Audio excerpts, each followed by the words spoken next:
Okay, this one, combination graphs, is probably one of the trickier graphs you'd ever come across. It's not the most common on an ACT, but it could definitely be a question that you come across. And here's typically what a combination graph will do. There will be a line graph that in this case is the count, that is usually the total, and you're looking at a trend in the overall what's happening. Whereas the added is looking at an individual component that gets added over time. This specific graph came from looking at the number of people who were protesting a certain idea from day to day from February 11th through March 8th.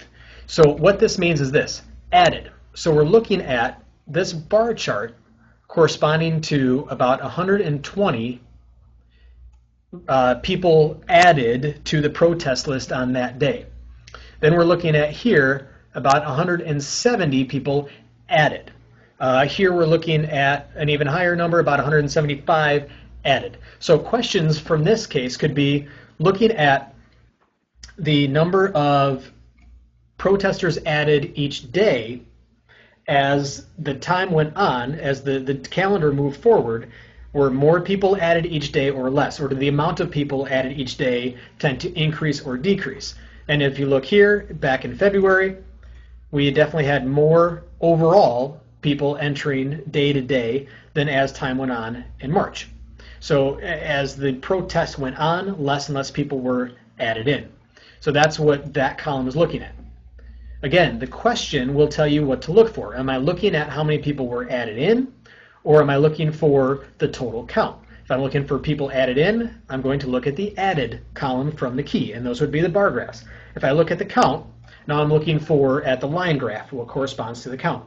And so what we're seeing is the total count, the amount of people every day goes up.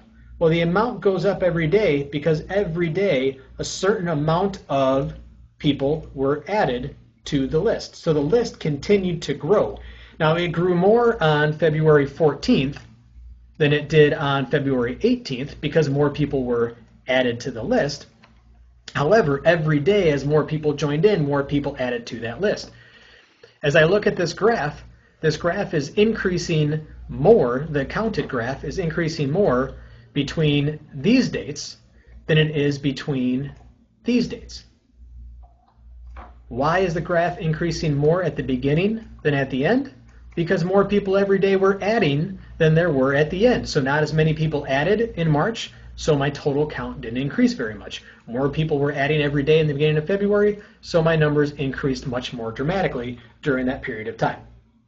So I'm looking at how those two graphs intertwine with each other and paying attention to the questions that I'm asked. Am I looking for the total count and how is that changing as time goes on? Or am I looking at the added number? And now I can look at which specific graph I want to look at.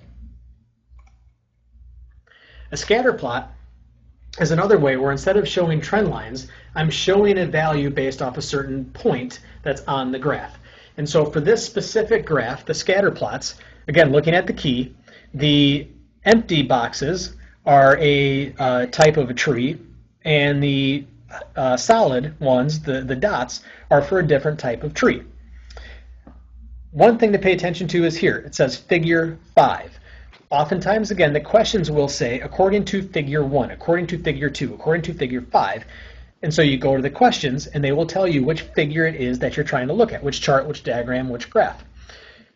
You also want to make sure that you pay attention to the axes, of course. Here the dependent variable is the percent damage. In this case, we're looking at damage to certain kinds of trees from a hurricane. And we're comparing that to the age of that tree. And so what the easy correlation to look at is that the younger trees in general had less damage than the older trees did in the hurricane.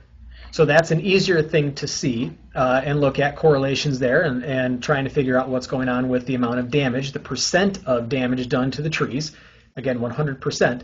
So for the pine tree stands, as you're here, you've got 100% damage on anything over 25 years. If they were less than 25 years, then there's a certain amount of damage. The hardwood strands tended to hold up better, but once you're getting up here into the 75 and older stands, you have much higher percentage of damage than you do with the younger trees over here. So you're looking at the points of data that they're looking at for the different types of trees and comparing them from the scatter plot.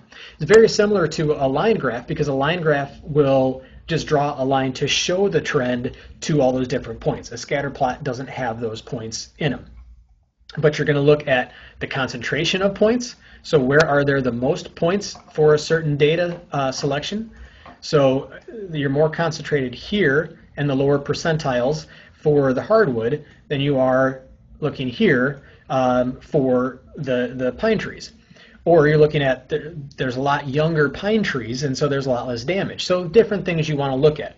Questions could be, which tree has a higher rate of damage at a younger age? Well, the pine tree is at 100% at a much younger age than is the hardwood. So the hardwood holds up better to the hurricane than the pine tree does. So a lot of different areas to look at with the scatter plot.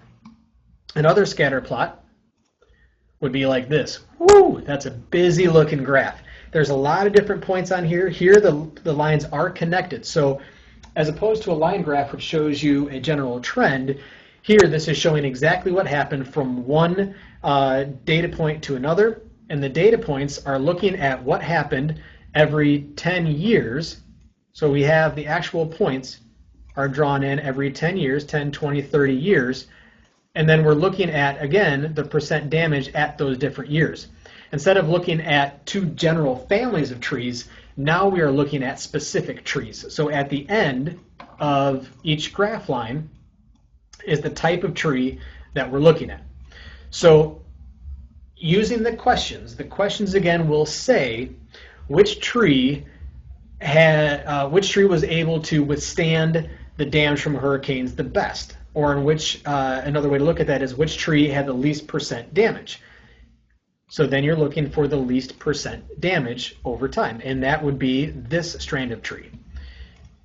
Another question, opposite way, is which one was able to withstand the damage the least? Well, which one got to 100% first and stayed then at 100%? That would be this strand of tree.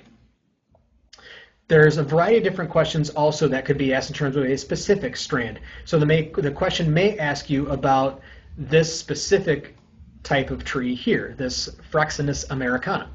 And a question would be something to the effect of what percent of this tree was damaged if it was 50 years old.